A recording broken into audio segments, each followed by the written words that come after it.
Join us on Patreon and become part of our journey to uncover history's untold stories. Your support helps us create in-depth content, bring hidden narratives to life, and keep history alive for everyone. The story of the Black Caribs, known today as the Garifuna, is one of courage, resilience, and an unyielding spirit against the forces of colonization. It is a tale deeply rooted in the volcanic soil of St. Vincent and the Grenadines, where the Atlantic Ocean meets the Caribbean Sea in a breathtaking confluence of azure waters and rugged coastlines. Yet, beneath the idyllic landscape lies a history of struggle, a history that shaped the identity of a people who defied the odds to preserve their culture, autonomy, and dignity.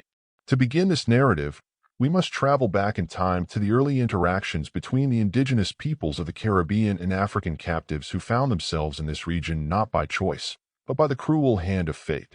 By the late 15th and early 16th centuries, European powers had embarked on a relentless quest to dominate the Americas, bringing with them enslaved Africans to work on plantations.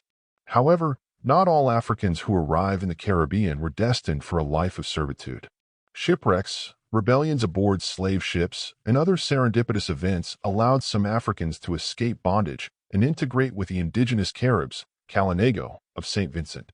From this fusion of cultures emerged a unique people, the Black Caribs. The Kalinago, who had long resisted European incursions into their territories, found kindred spirits in the Africans. Both groups shared a common enemy and a mutual desire to preserve their way of life.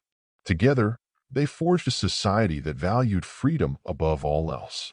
The union of these two resilient peoples was more than a mere blending of customs. It was a declaration of defiance against a colonial system that sought to strip them of their humanity. By the 17th century, the Black Caribs had established themselves as a formidable presence on St. Vincent. They lived in harmony with the land, cultivating crops such as cassava and fishing the bountiful waters that surrounded their island home. Their society was characterized by communal living, spiritual practices deeply connected to nature, and a sophisticated oral tradition that preserved their history and knowledge. However, their independence was not to go unchallenged. As European powers vied for control of the Caribbean, St. Vincent became a coveted prize. Its strategic location and fertile land made it an attractive target for colonization. The French and British, in particular, sought to claim the island, often clashing in their efforts to do so.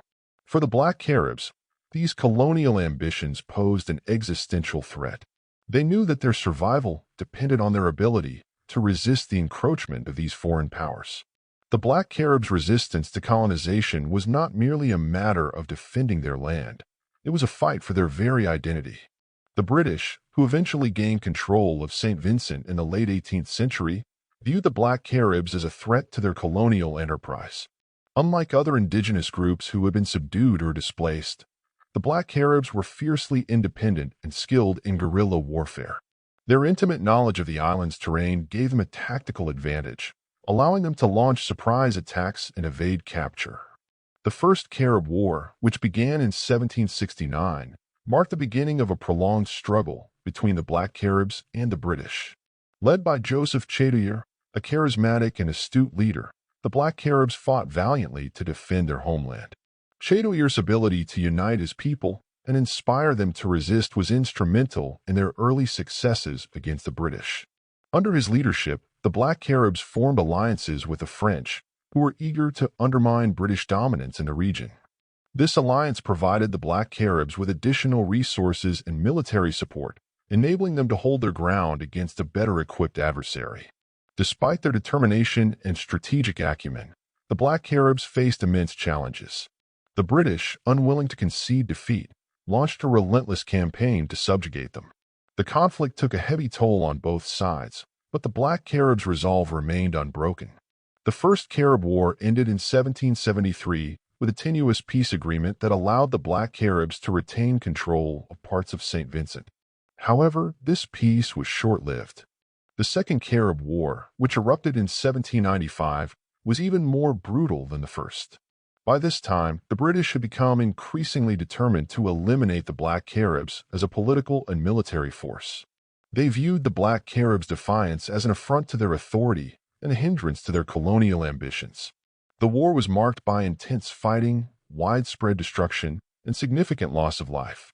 Once again, the Black Caribs, under the leadership of Joseph Chateauir and other leaders, demonstrated their resilience and tactical prowess. Tragically, the Second Carib War would also see the death of Chateauir, who was killed in battle in 1795. His death was a devastating blow to the Black Caribs, but it did not extinguish their spirit. They continued to resist, even as the British intensified their efforts to crush them. Ultimately, however, the overwhelming might of the British forces proved too much to overcome. In 1796, the Black Caribs were defeated, and their fate took a harrowing turn. The British, seeking to rid St. Vincent of what they perceived as a troublesome population, decided to forcibly remove the Black Caribs from the island.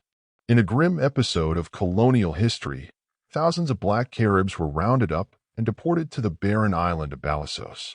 The conditions on Balassos were appalling, and many succumbed to disease and starvation. Those who survived were eventually transported to the coast of Central America, where they settled in present-day Honduras, Belize, Guatemala, and Nicaragua. The exile of the Black Caribs marked the beginning of a new chapter in their history. Though they had been uprooted from their homeland, they carried with them the indomitable spirit that had defined their resistance to colonization. In their new communities, they rebuilt their lives, preserving their language, traditions, and cultural identity.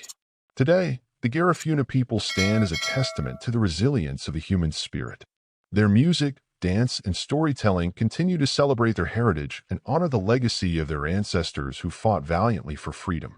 The story of the Black Caribs and their resistance to colonization is more than a historical account. It is a reminder of the enduring struggle for self-determination and the importance of cultural preservation. It challenges us to confront the injustices of the past and recognize the strength and resilience of those who dared to defy oppression.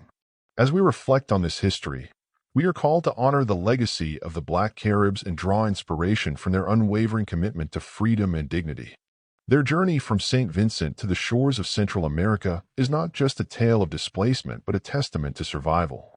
Despite the odds, the Garifuna people have thrived, creating a vibrant culture that continues to enrich the world. Through their resistance and resilience, they have left an indelible mark on history, reminding us that the fight for justice and equality is never in vain. The Black Carib story is a powerful narrative of defiance and endurance, one that deserves to be remembered and celebrated for generations to come.